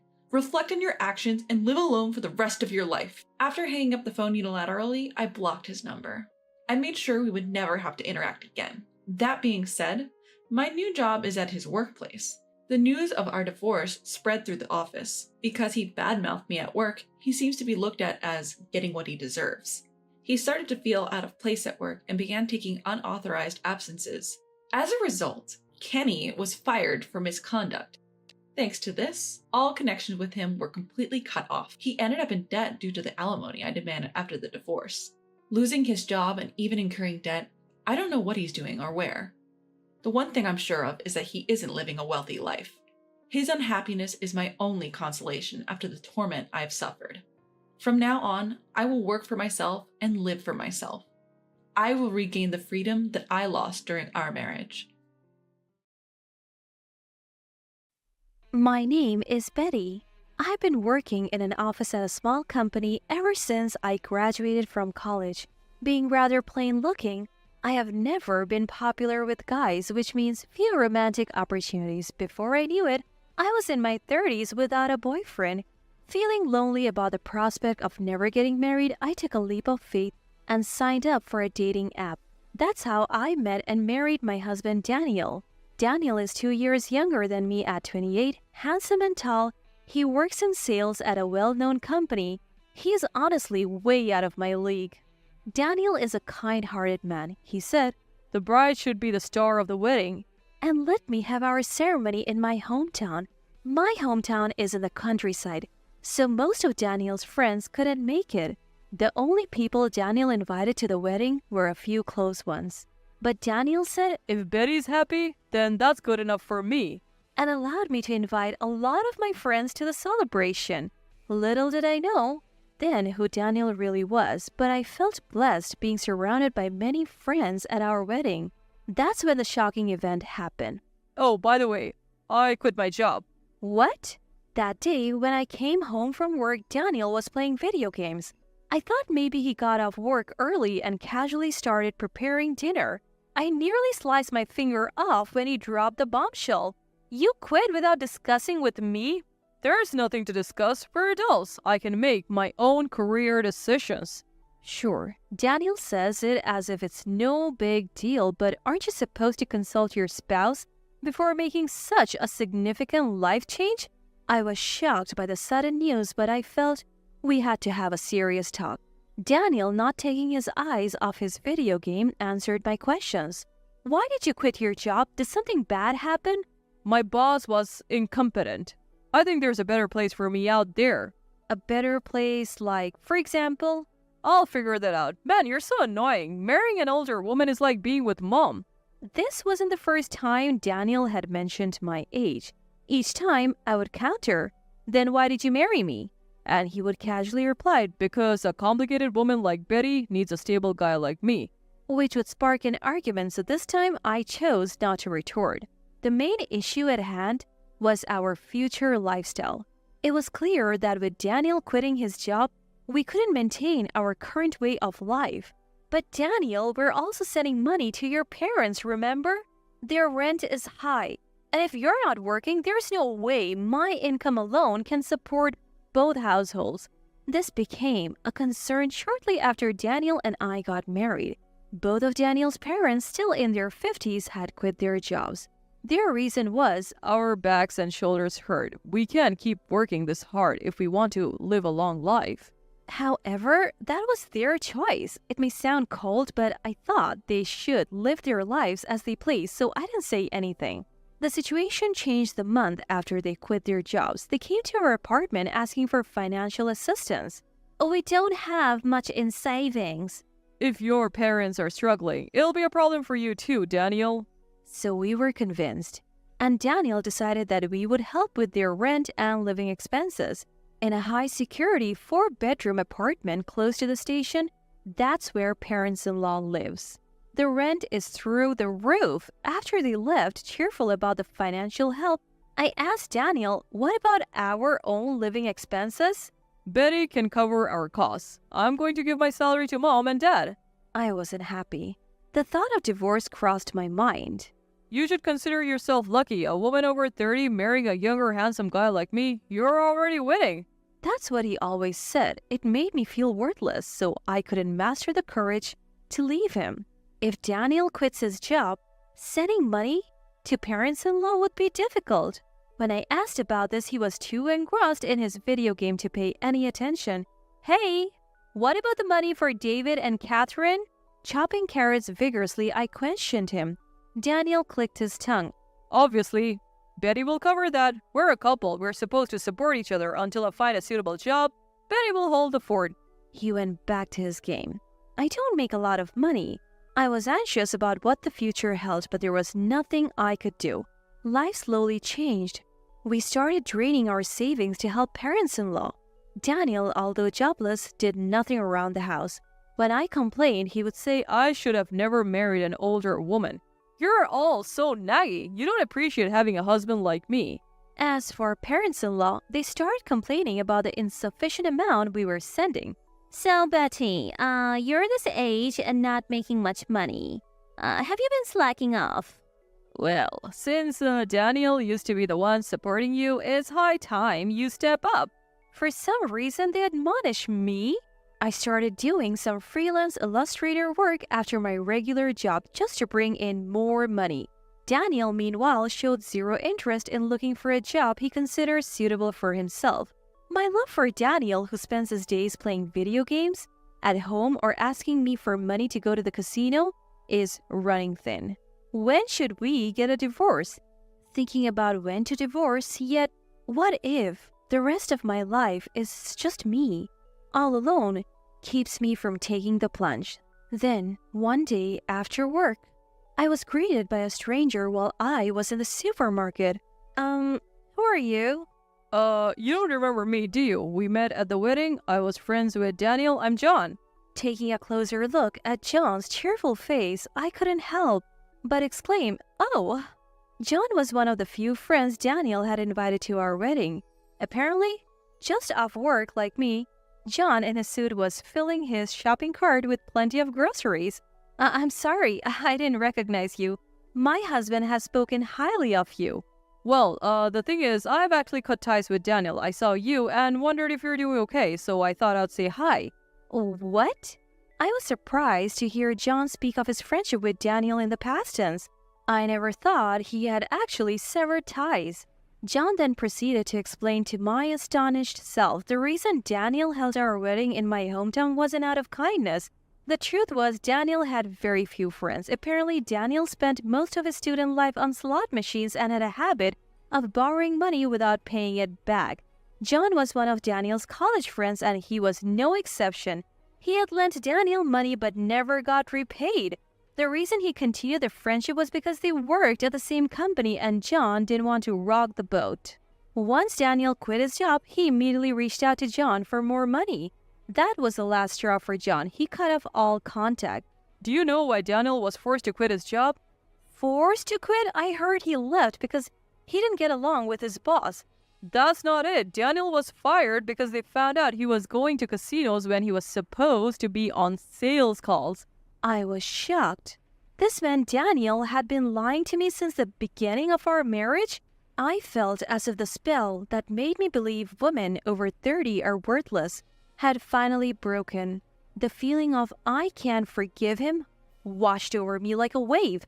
I thanked John in a trembling voice for telling me the truth and said goodbye. A few days later, I spoke up to Daniel. "Daniel, I quit my job." What? Daniel, finally pausing his video game, looked utterly shocked. I put my mobile phone on the table, its screen displaying my banking app. I have pretty much run out of savings since I have been sending money to David and Catherine. We have been bleeding cash. You have also been taking money from me for casinos and games. We're out of money. Daniel let out a voice of despair, saying, What the heck is this? Given that our savings had dwindled down to almost nothing, his despair was understandable. What are we going to do now? How are we supposed to live if you quit your job when we're already low on money? That's not my problem. Speaking of which, I have loans I need to pay back. Could you maybe find a job quickly, Daniel? I want to take some time off and relax at home. What? Isn't it normal for spouses to support each other? It's hard for me to work now that I'm over 30, so now it's Daniel's turn to support me. Daniel, in disbelief, immediately called parents-in-law on the phone. As soon as I told parents-in-law about our situation, they showed up at our house. Parents-in-law began to berate us for not having money, searching the house, suspecting we must have hidden it somewhere. But there was no money to be found. What's this large withdrawal? Parents-in-law questioned, to which I answered accurately. That money was used to pay back a loan Daniel had taken from a friend. My own savings weren't enough, so I had to take out a loan from elsewhere to repay Daniel's friend. Who did you pay back? And why would you even bother paying back a loan now of all times? I only paid it back because I heard from John that Daniel had a lot of debt. I think it was the right thing to do. The first to start yelling, "Let's divorce," was Daniel, as I calmly explained myself. Even parents-in-law agreed with Daniel's words. They forced me into parents-in-law's cars and took me to the courthouse where I had to file for divorce on the spot. Glad. I won't have to see your broke old face anymore. Daniel left after saying that, and I immediately headed to a cafe. John was already waiting there. John, sorry for the trouble. I was able to file for divorce successfully. Oh, good. I was worried, so it's a relief. Actually, Daniel was the one who told me he wanted a divorce, but this was all a plan between John and me. Simply saying I wanted to divorce would have led to Daniel and parents-in-law making a fuss as they wouldn't want to let go of me. They're a cash cow. I figured the quickest way to sever ties with Daniel and parents-in-law was to prove I had no value as their cash cow. Fortunately, my side job as an illustrator had started to pay off and I had saved quite a bit. I had this money deposited into a bank account that I kept hidden from Daniel and parents-in-law. It's true that I repaid the money Daniel had borrowed from John, but I had actually given John more money than that amount. It was all part of the plan to lower my bank balance, and John was more than happy to go along with it. After successfully filing for divorce, John met me at the cafe to return the extra money. However, the envelope he handed me contained all the money I had given him. John, this is too much. The money Daniel borrowed belongs to you, doesn't it? No, I only lent money to Daniel, not to you. When I gave Daniel the money, I had no intention of getting it back. I cut ties with him because I didn't like his attitude afterwards. So, this is all your money. Having a bit more cash can't hurt when you're rebuilding your life. I could only feel gratitude towards John, who said this with a smile. He had opened my eyes to Daniel's true nature. John had been part of my plan to divorce.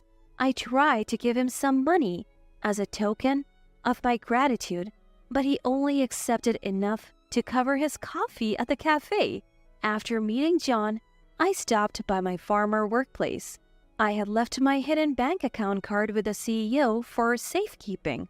Though my boss understood my situation and regretted my departure, I had no choice but to quit since Daniel knew where I worked and could potentially cause trouble later. It's been tough, but I wish you all the happiness in the world. As he said this, my co-workers gifted me a beautiful dress and shoes.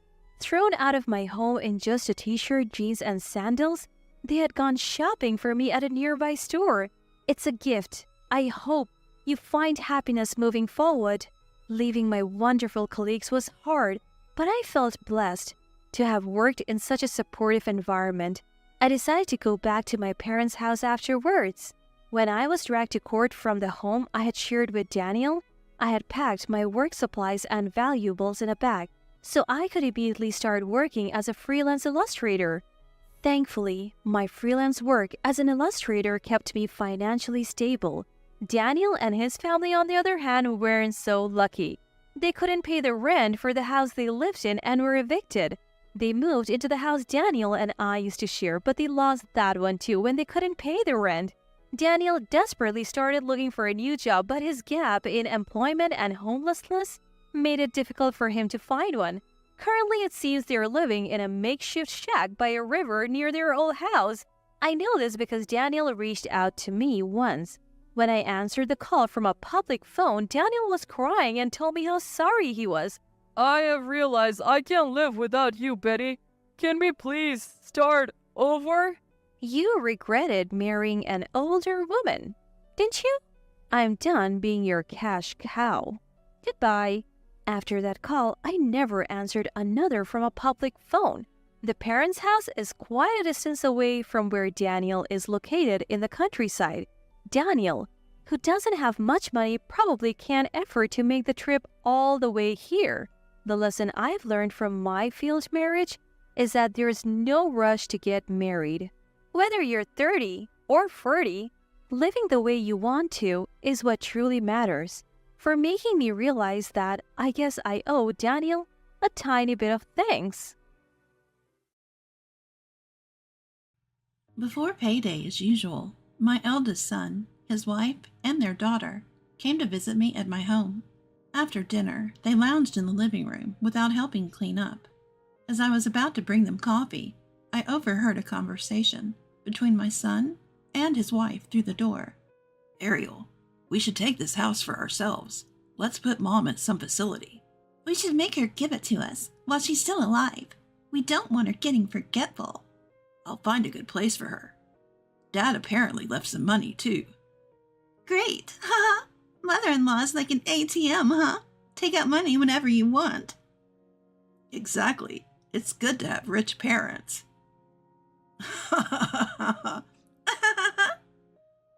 Hearing their laughter, I felt like collapsing right there. I was crushed by a mix of humiliation and regret. After crying in the kitchen, rage surged within me. I'll never forgive them. I'll make them regret their words and actions. My name is Molly. I'm 82.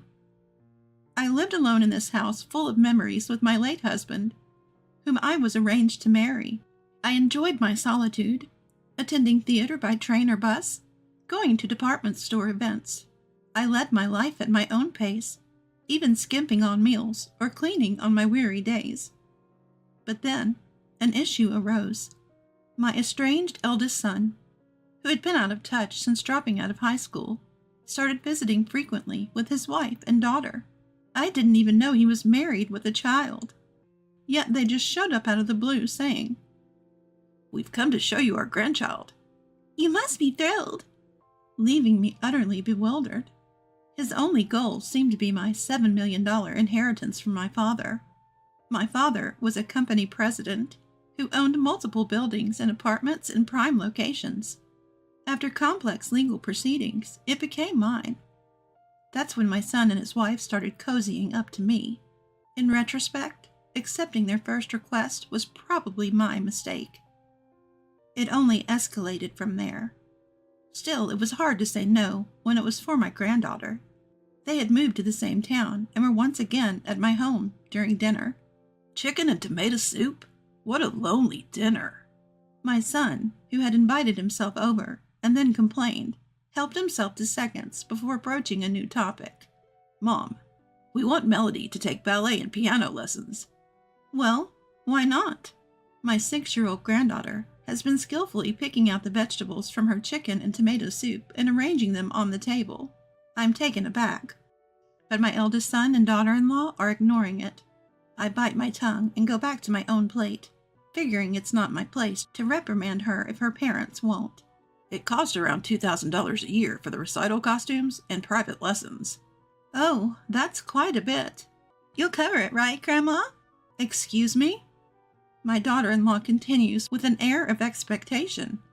We can't afford that. Everyone else's grandparents cover these costs. Okay, fine. I thought, well, if that's all it is, no big deal. But it didn't stop there. Every time a family event came up, they send me a message.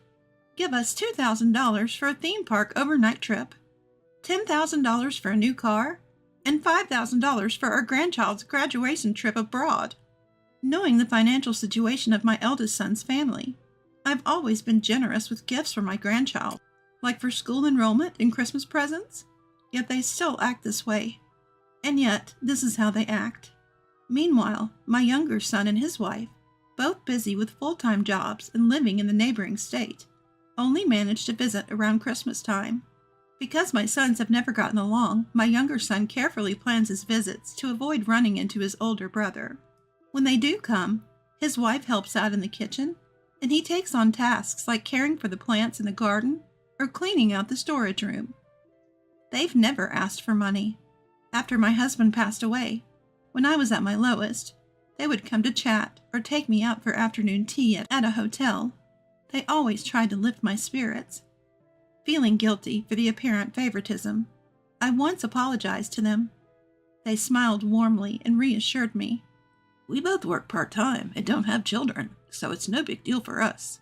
I'm more than grateful for your hospitality whenever we visit, mother-in-law. Is that so? Thank you. In stark contrast, my eldest son's wife constantly makes demands, as if it's my duty to fulfill them. If I show any hesitation, I immediately get a call from my grandchild. Grandma, please let us make some summer memories. I'm already in middle school. A compact car is too cramped for us. The travel fund and my savings aren't enough. It's hard to say no when pleaded with in such a sweet voice.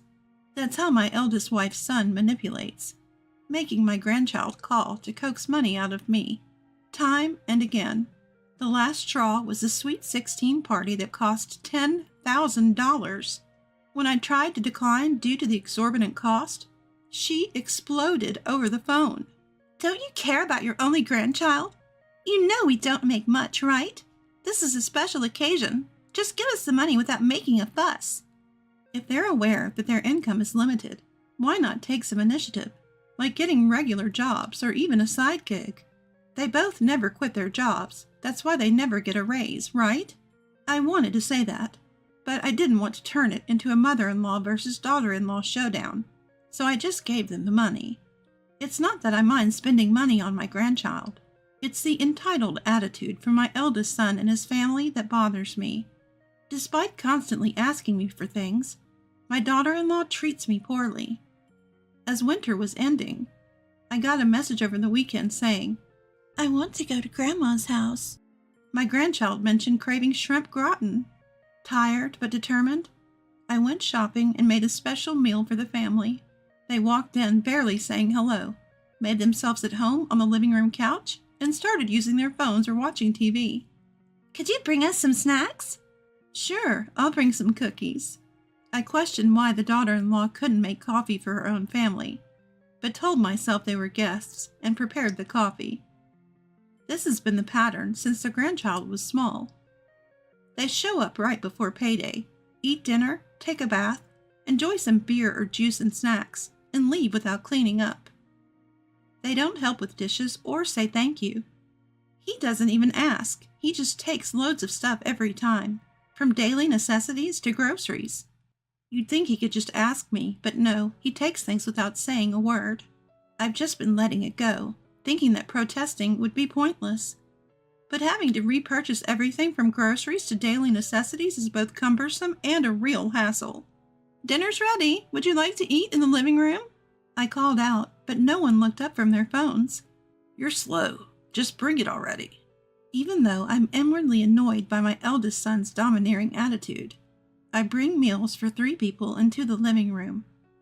Just as I'm about to head back to the kitchen, my eldest son's wife calls out to me.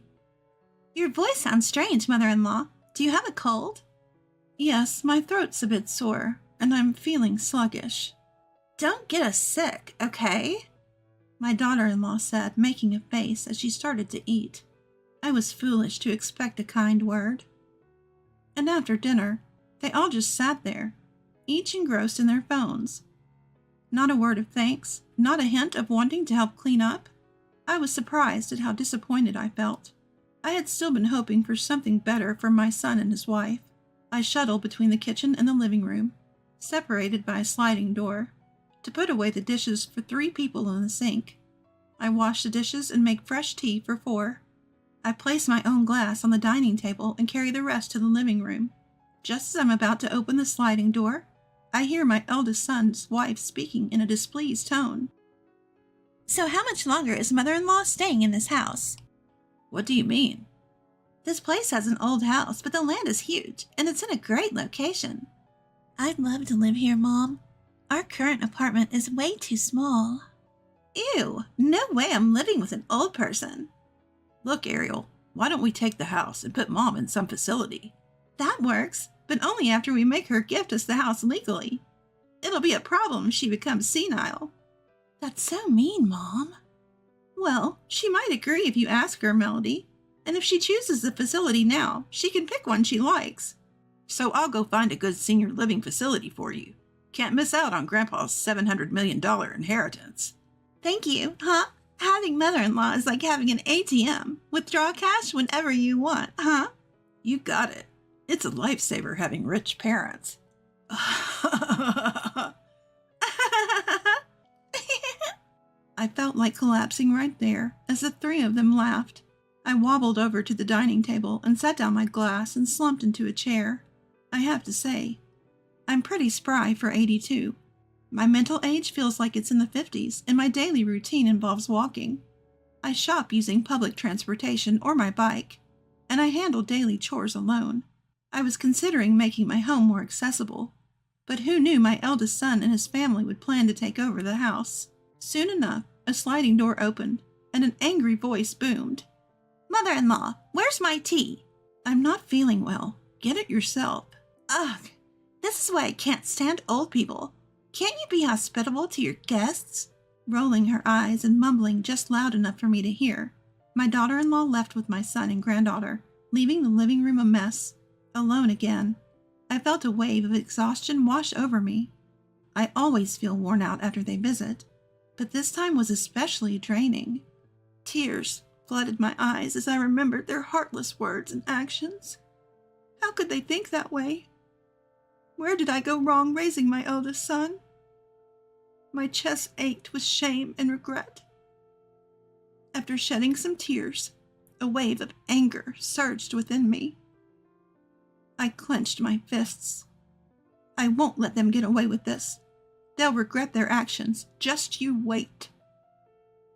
A month later, a memorial service was held at the church, marking 10 years since my husband passed away. Afterwards, as relatives dispersed in the parking lot, I told my eldest son and second son and their wives, "I'm remodeling the house." My daughter-in-law then piped up, "Remodeling at your age?" "Yes, I want my son to inherit this home filled with memories of his father. I need to start the gifting process." "Really? Now?" Standing next to her beaming parents, my granddaughter chimes in with a cozy smile. "Grandma, we are thinking about moving into a single-family home soon. Our apartment feels cramped with 3 of us." Even though she's already 20, she still uses a sugary tone when she's asking for something from me. "Is that so?" My eldest son and his wife exchange glances, nodding as if they'd just confirmed something. "By the way, mother-in-law, how's your health? You're bedridden with a cold, right?" Thankful for my daughter-in-law's concern, I managed to smile. "I'm better now, thank you. My recovery was slower than I'd like."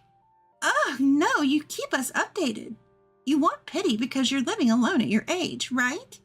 The expression on my younger son's face changes as his older brother's wife smirks and lets her words fly. "Excuse me, sister-in-law?" Ignoring her brother-in-law's attempt to stop her, she hops into the car, rolls down the passenger side window, and shouts with a laugh, "Grandma's our piggy bank. From now on, just contact us for major life events, okay? And let us know once you've sorted out the living trust." Standing beside my shocked younger son and his wife, I give in and respond, "All right, understood." Afterwards, while calming down my angered younger son and his wife, they drove me home. For a while, I didn't hear from my older son's family. I began renovating my house as declared and proceeded with various preparations. Then I invited my younger son and his wife over to talk. And surprisingly, my older son's family showed up uninvited. "Sorry, Mom. I casually mentioned to my brother that you had finished the home renovations, and they insisted on coming." I shrugged my shoulders at my apologetic younger son. "It's fine. Let's also talk about the living trust while we're at it." My older son's family, particularly his wife, were inexplicably in high spirits. "You have to let us know right away, mother-in-law. It's our house after all." She forcefully pats my back and shoves past me to take a look around. They surveyed the newly styled kitchen and dining area and looked delighted at the spacious living room. The wife gestured and complimented. "The other room still looks outdated, but this living room is amazing, mother-in-law. You actually have good taste. This Nordic interior suits us, right, Melody?" "Yeah, let's replace this old sofa with a branded one and some houseplants." "Oh, my room's upstairs, right?" As my granddaughter started to head upstairs, I stopped her. "Melody, it's rude to wander around someone else's house. You're an adult. You should know that." Taken aback by my uncharacteristically stern tone, she turns and freezes. My older son's wife immediately snaps. "What's the big deal, mother-in-law? This will be our house soon." "Who said I was giving this house to you?" "What? But Mom." Their faces crumpled in confusion. "This house will go to my younger son and his wife." Upon hearing this, the younger couple who were sitting on the sofa looked visibly stunned. After a pause, my older son and his family close in to protest. "What? That's absurd." "The eldest son should get the parents' inheritance." "The law divides inheritance equally among siblings. Remember, I also received half of your father's inheritance, and you both shared the other half." Do we? We've long spent it, so I don't remember. Exactly. That's why I'm giving all the land that I inherited from your father to your younger brother. In that moment, the eldest son's wife showed a devilish expression. You're giving him all the $700 million worth of assets? That's insane. It's only right that the eldest son should inherit everything. No, it should be split equally among the siblings, I said coldly, cutting off the eldest couple's rant. Do you really think you get anything after constantly disregarding me? You both are audacious. The couple stood there, mouths agape, pale as ghosts. Clearly they thought they'd get it all. As for the younger son and his wife, their eyes were wide in surprise. Mom, are you sure it's all right for me to inherit everything, including the house and the land? Yes, Mom-in-law, it's kind of overwhelming, honestly. The younger son's wife finally chimed in. Living in an apartment as we do, a house with a garden, feels like a dream. Is it okay if we move in? I mean, we're glad to help around the house, but won't it disrupt your peace? Don't worry, I'll be in an assisted living facility. Molly and others seem to have researched it, but I can find my own place, no worries. I took the opportunity to throw a barb at the meddlesome eldest couple. By the way, the renovation reflects your sister-in-law Tamika's taste, which luckily aligns with mine. Wow, it really is a comfortable space. You're giving it to us? I smiled warmly at my younger son and daughter-in-law, who were marveling at the interior. Some of the older rooms, like his study, are still there. Is that all right? Absolutely, Mom. It's great that places we played in as kids are still here. We'll take good care of the sofa. It's a vintage piece you bought when you were newlyweds. The warm smiles on their faces warmed my heart, too. This house is filled with memories from our early marriage. I'd be happy if you cherish it. I'll leave the land management to Jesse and Tamika as well. But right next to us, the eldest son's wife screamed. Ah! You've got to be kidding! I won't stand for this! She glared at us, me, my younger son, and his wife. How could you possibly decide to give it all to them and not us? You dangled the idea of a living will, so I thought we'd inherit a lot. She began to yap like an unruly puppy. We even showed you our grandkids' faces from time to time, including a welfare check on you. What a waste of time and gas. The audacity of my eldest son's wife's gesture made even someone as patient as me lose my temper. I slapped her hand away, and she blinked in surprise, staring at me. Nobody asked you to come, so mind your own business. I stared her down, raising my voice. You show up before payday and make me cook dinner. You don't lift a finger, don't say thank you, and you even sneak out a ton of my groceries and household supplies. The nerve of you! My younger son and his wife looked at the eldest son's couple incredulous. You were planning to ship me off to a facility after remodeling the house, weren't you? You've been siphoning money from me for years, using the grandkids as an excuse. Have some shame. She was probably shocked because it was the first time she'd seen me raise my voice. Everyone in the room held their breath, all eyes on me. Even I have the right to choose who gets my assets. There's no way I'm leaving anything to my irresponsible eldest son and his wife. Then my daughter-in-law lifted her head. Her expression had shifted from defiant to desperate. But we're in trouble. We maxed out our credit cards relying on that $7 million in the living trust from you. And I bought a new car. What are we going to do? If you were relying on your parents' money, that's your own fault. So you want us to go bankrupt? She clawed at her hair and started to yell hysterically. You're Hollis's mom, right? We're family. We're in trouble, so you should give us money. Fulfill your duty as an ATM. Mom, just stop it. While my grandchild stepped in between my eldest son's wife and me, I quickly pulled out my phone and got to work. I sent an image to a group chat that included the 5 of us who were present. As everyone's phones buzzed in unison, everyone but me checked their screens and simultaneously exclaimed, What? Ariel? What? Why did this get sent to me? Is this for real? Oh my God. It's no wonder they were shocked. The video showed my daughter-in-law acting in an unthinkable manner. I played the video on my phone for everyone to see. Starting next month, I'll be the store manager, so let's let loose a little.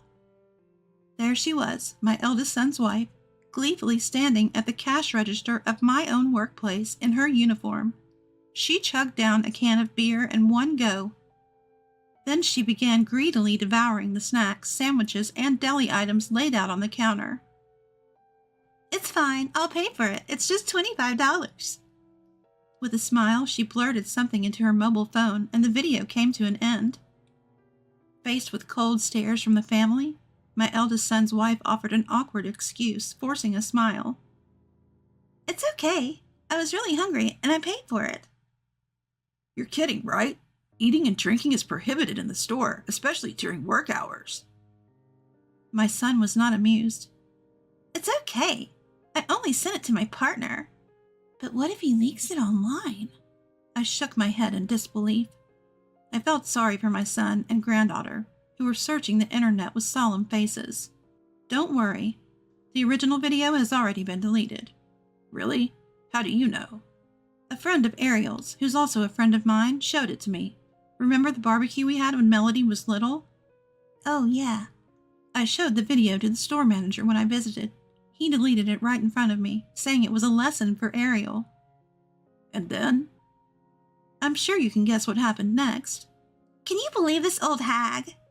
The oldest son's wife lunged at me in fury, only to be quickly pulled away by the second son, smoothing out the wrinkles on my collar. I spoke to her with icy detachment. "You're almost 60, aren't you? Can't you tell right from wrong? You don't even think about how you're affecting the family. I'm truly disappointed." "But what are we going to do now? I was supposed to get a pay raise and bonuses as a manager. And we'd be able to buy all the designer stuff we wanted. You've ruined everything." She cried and muttered, to which I replied, "Why not take your complaints to the manager and apologize? Though I doubt you'll be forgiven." "Darn you! You'll regret this." Fuming, she left the house in a huff. The remaining eldest son clung to me, his face pale, his eyes filled with tears.